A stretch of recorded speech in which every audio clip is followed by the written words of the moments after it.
Good morning. Great to be with you. And thank you for giving me such an amazing subject. I've done a lot of soul searching this last couple of weeks as I've prepared for today to talk about greed. One of the wonderful things about what I do is I have the opportunity to go to cities all around the world and speak and to preach. And a few months ago, I was visiting the beautiful city of Cape Town in South Africa. And I had a great time preaching and ministering for a friend there. And as the etiquette goes when you've preached somewhere, the pastor takes you out for lunch afterwards. And so the pastor and I are in his car. He's got a couple of elders with him in the back, and we're heading out and we're chatting. And so they're really excited about the restaurant they've chosen to take me. And he said, "We've not invited the treasurer." Now, I understand the treasurer isn't in this service, but they'll be in the next one. "We've not invited the treasurer." And I said, "Oh, why haven't you invited the treasurer?" And the pastor said to me, "The problem is he's a disciple of John." I nodded and grunted, "Oh, okay. And I thought, what on earth does he mean? A disciple of John? And I was thinking, am I completely theologically, biblically illiterate? What is the point he's trying to make? So in the end, I said to him, Trevor, I said, "Do you mind me asking, what do you mean, the treasurer as a disciple of John?" And he quoted from Scripture. And he said, "John the Baptist came neither eating or drinking." And they called him, he said he had a demon, but the Son of Man came eating and drinking, and they called him a glutton and a drunkard. And we rather fancied a glass of wine with lunch. So we left the treasurer back at the church. Because the treasurer is a disciple of John. The question I want to ask this morning, as we consider the subject of greed, is when is having a good time greedy, and when is it living life to the full? When is having a good time greedy, and when is it living life to the full? You see, John and Jesus had two different approaches to the same problem. John and disciples of John were Nazarites. And the Bible teaches us that Nazarites neither didn't drink wine, they didn't cut their hair, they ate locusts and honey, they wore scraggy clothes. And the word Nazarite or Nazarene, it means to abstain. And so John was an abstainer. He was an isolationist. He maintained his godliness and his holiness by withdrawing from society, by isolating himself from anything that could possibly contaminate him. Whereas Jesus and disciples of Jesus took a completely different approach. You see, Jesus wasn't an isolationist, he was an incarnationalist. He was God become human being and moved into the neighborhood. You see, Jesus hung out with tax collectors. Anybody here work for the government tax department? IRS, anybody? I'll check. Jesus hung out with prostitutes. Jesus hung out with adulterers. Jesus hung out as a Jew with Samaritans, the enemies of the Jews. You see, whatever Jesus did, he engaged. He talked in public with people he shouldn't talk in public with. He touched lepers. He was not an isolationist. His approach to sustaining his holiness and godliness was not isolation and abstinence, but it was actually incarnation and engagement. Now, both of these approaches are valid approaches, but personally, I'm a disciple of Jesus. And And so I want to talk this morning not about don'ts, but do's. You see, disciples of John talk about don'ts. We don't do this, we don't go there, we don't do this, we don't do the other. But disciples of Jesus are quite different. And I want, as we look at the subject of greed, how do we live a great life without becoming greedy? How do we live life to the full without being self-indulgent? And so I want to look at Jesus and propose 3 do's. Would that be okay? Yes. And I hope if there are any disciples of John here this morning, that you might be convinced by the end of what I've got to say. Not to drink wine, but just to... Then maybe Femi and I will invite you for lunch. So the first is this, that Jesus wants us to live life to the full. Jesus wants us to live life to the full. Now, this may sound like a strange thing to say when talking about greed, but that is what he wants for us. You see, he taught that the devil will come and steal and kill and destroy, but he, Jesus, has come to give life and give life in all its fullness. And that's what Jesus wants for us and intends for us. I'd love sometime to speak about the will of God and God's guidance, but let me give you just a little snapshot of the way I view the will of God in our lives, how he intends us to live life to the full. You see, some Christians see the will of God like a tightrope. And we have to very carefully navigate the path. Because if we turn to the left or to the right, we'll fall to our peril and death and harm and destruction. And so they live very tentatively, very carefully, always concerned about doing the wrong thing.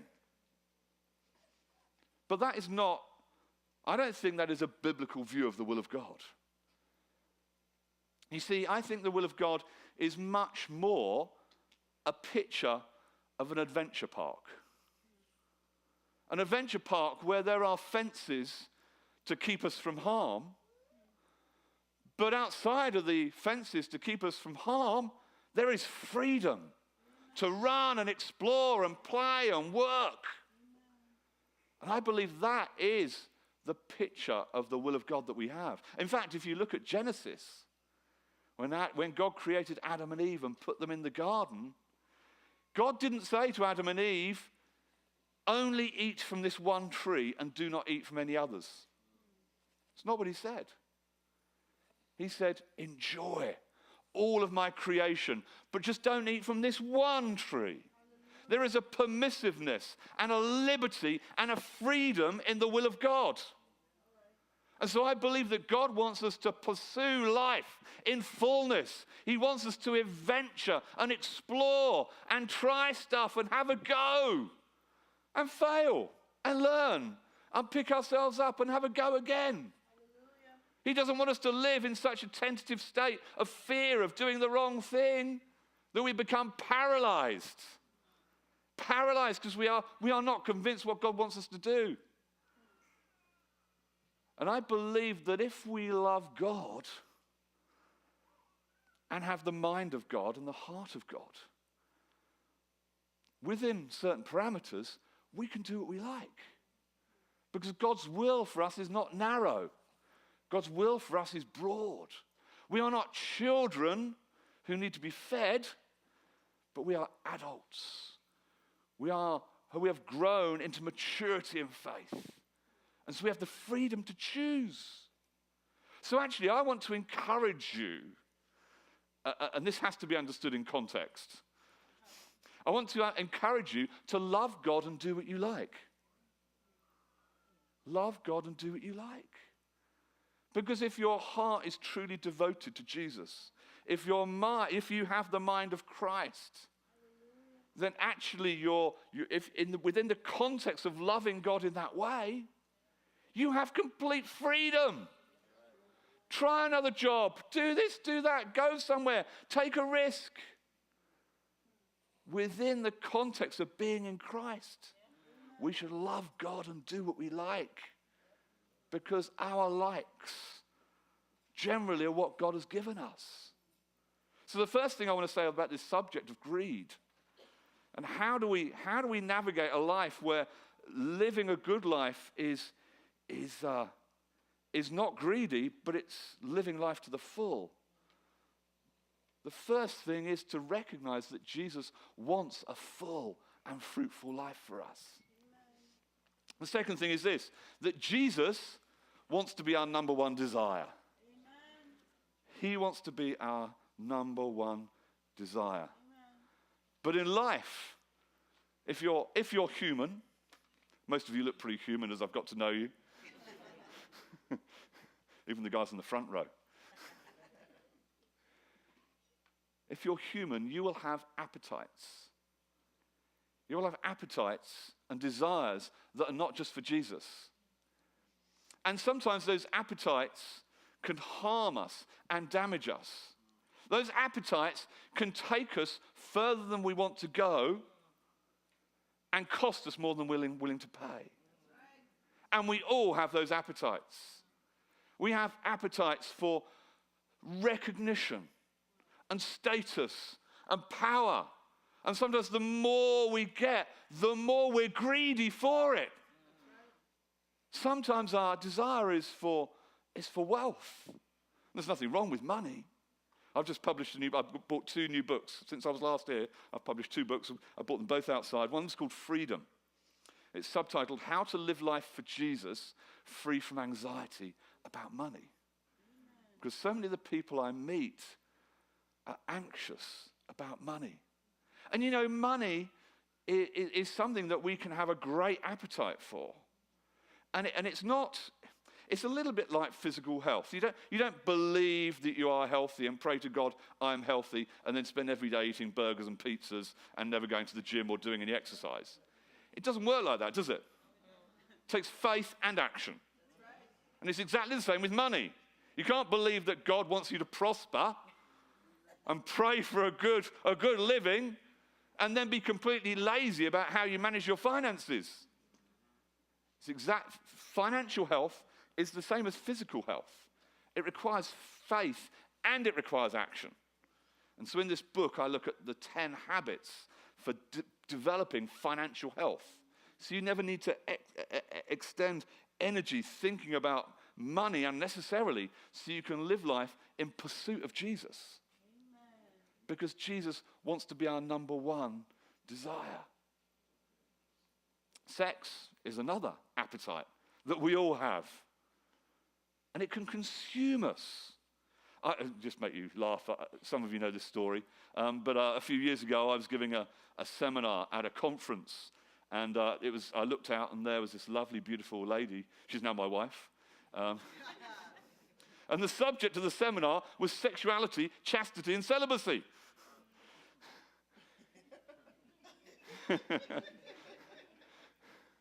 You know, some people in their attempt to control their appetite for sex choose a life of celibacy. They take a vow of celibacy. In fact, some people take a vow of poverty. I know people who have taken a vow, their whole family have taken a vow of poverty. They're living in a community, and they've given up all their money to the community, and they owe nothing. I know people who have taken a vow of abstinence. They choose not to drink wine at all and take an isolationist approach. But all these appetites and these desires can consume us. And the psychologists talk about addictive personalities. And they try and describe the personalities of people who are more likely to become addicted to drugs or alcohol or sex or power. But the truth is, actually, as human beings, we all have addictive personalities. We get more, we want more. And this is why we fast. See, fasting is a denial of what we desire most. Because fasting is a recalibration. It enables us to recalibrate our desires, to say, Jesus, you are my number one desire. I know sometimes you think I love chocolate biscuits the most, or whatever it might be. And so for a season, I'm going to fast from those things because I want to ensure and I want to declare that you are my number one desire. You see, prayer and fasting and prayer are not a way of twisting God's arm to do what we want him to do. That's not primarily the role of fasting and prayer.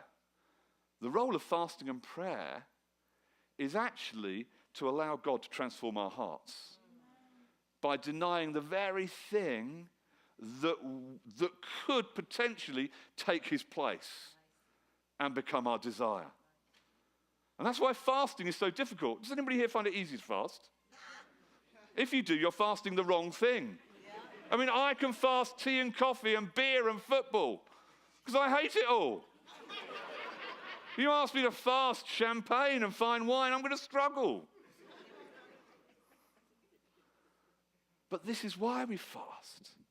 We deny ourselves the very thing that we have an appetite for. To simply say to Jesus, you are my number one desire. And so fasting and prayer is a key strategy for combating greed and overcoming the very thing that could consume us and take us further than we want to go and cost us more than we're willing to pay. So firstly, Jesus wants us to live life to the full. To love God and do what we like. There is freedom and liberty in the gospel of Jesus Christ. We're not following a religion of do's and don'ts. Secondly, Jesus wants to be our number one desire. And sometimes we need to deny the thing that competes for his attention. We need to deny that thing in our lives. And if it's not hard, it's not actually a threat. It's not something you're at risk of being greedy about. And the third thing I want to say is this, that Jesus wants to transform us inside out. You see, the world we live in, the culture we live in, the media that we live in, the advertising that's thrown at us all the time, it tells us that we are what we wear. It says we're changed outside in. That our identity and who we are is built up by the car we drive, or the clothes we wear, or the house we live in. But this is not how God works. The Bible says when anybody is joined to Christ, he is a new creation. The old has gone, the new has come. He's changing us inside out. And it's the difference between the old covenant and the new covenant. In Jeremiah chapter 31, verse 33, the Bible says, "This is the covenant I will make with the people of Israel. After that time, declares the Lord, I will put my law in their minds and write it on their hearts. And I will be their God and they will be my people." You see, it's not an outside-in religion. It's an inside-out transformation. Amen. Jesus comes to live in us. And he transforms our desires and our appetites. He transforms us and continually makes us a better person. Actually, it isn't a nagging husband or a persistent wife who changes us. I mean, I get frustrated with my wife, she gets frustrated with me. But you know what, in how many years of marriage? 18 years of marriage, I have never changed anything about my wife. And she has never changed anything about me. I don't know what your experience is. Anybody say anything different? You see, because change happens inside out. It is the Holy Spirit who comes to us and convicts us. It is the Holy Spirit that changes our mind, that changes our heart. And the danger of this amazing series, and I wish I'd heard all of the talks, the danger is And Pastor Femi said this to me in preparation. He said, we do not want to heap condemnation on people. We do not want to heap guilt on people. We want people to feel free in Christ. Because it is him that comes to us. It is him that transforms us inside out. You know, our Instagram feeds tell us and project the happiest, best parts, most exciting parts of our lives.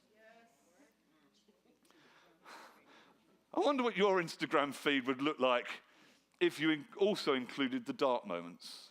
What my Instagram feed would look like if I included the dark moments. The moments of struggle and depression and failure and nothing exciting happening. You see, they are the front. They are the PR exercise. But actually, what Jesus is looking for is inside-out change. And so, coming back to the challenge of, are you a disciple of John or a disciple of Jesus? Disciples of John decide they build religion around themselves. They isolate themselves. They abstain. We don't do this, we don't do that, we do this, we do the other. Whereas disciples of Jesus incarnate themselves within the culture. They sit within the culture. They're mature in faith rather than young in faith. And they engage. And they outwork their faith in a way that it is salt and light.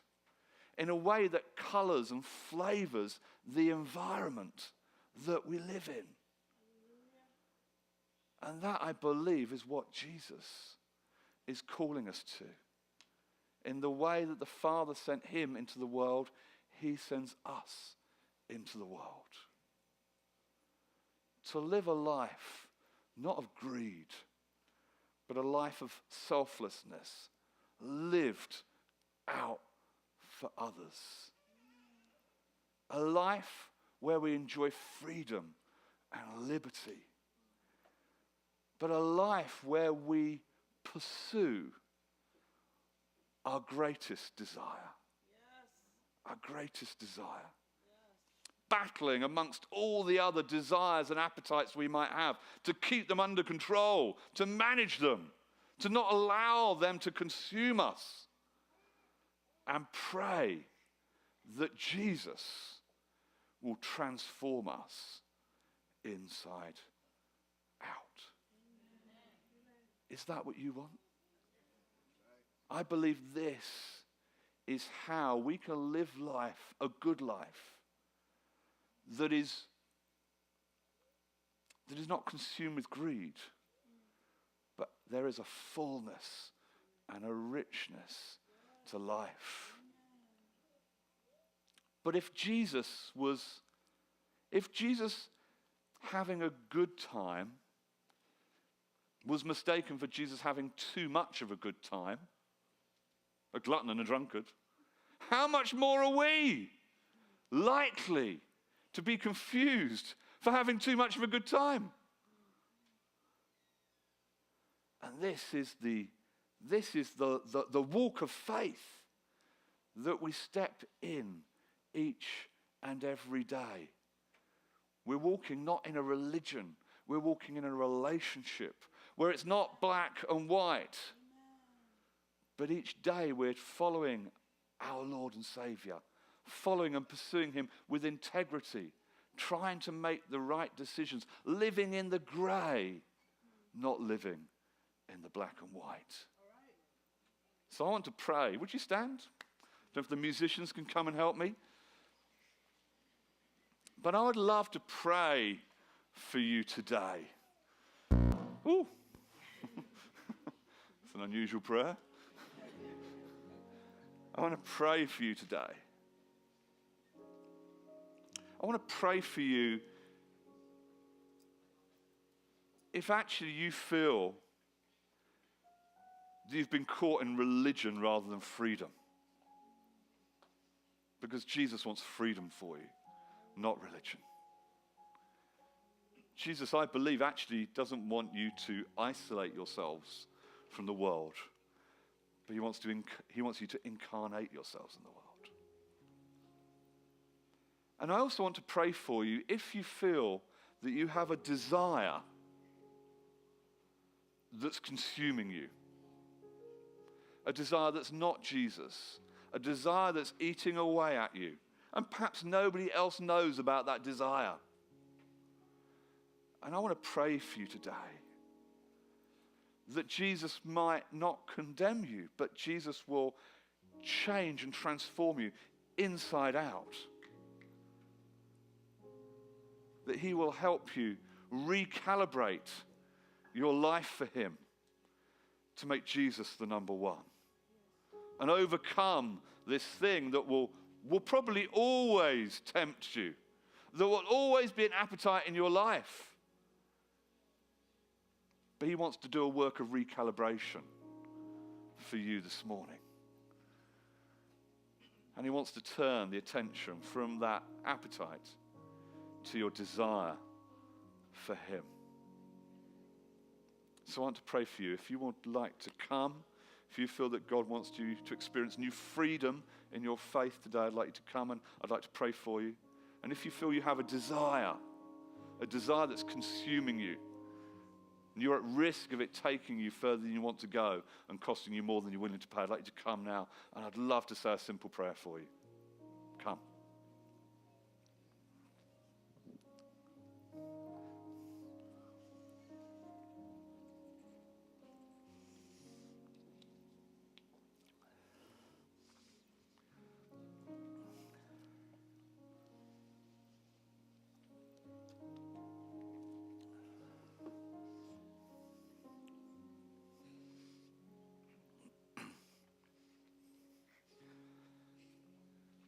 Come and experience greater freedom. Freedom for the adventure. Freedom from your appetite.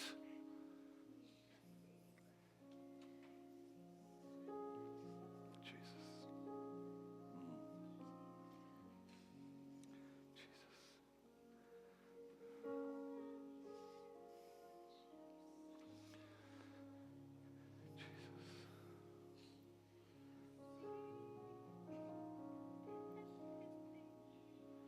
Jesus, we want to be greedy for one thing. We want to have one desire. We want our greatest appetite in life to be for you. And I want to pray this morning for us as we stand in response to you, that you will do an amazing change and transformation in our hearts and minds. That you'll take away the desires that draw us from you. You'll take away the things that are threatening to consume us and take us off the path with you. And I pray for your Holy Spirit to come and do a work of transformation in our lives. I pray, Jesus, that you'll bring new freedom from the things that entrap us, and freedom to live the great adventure.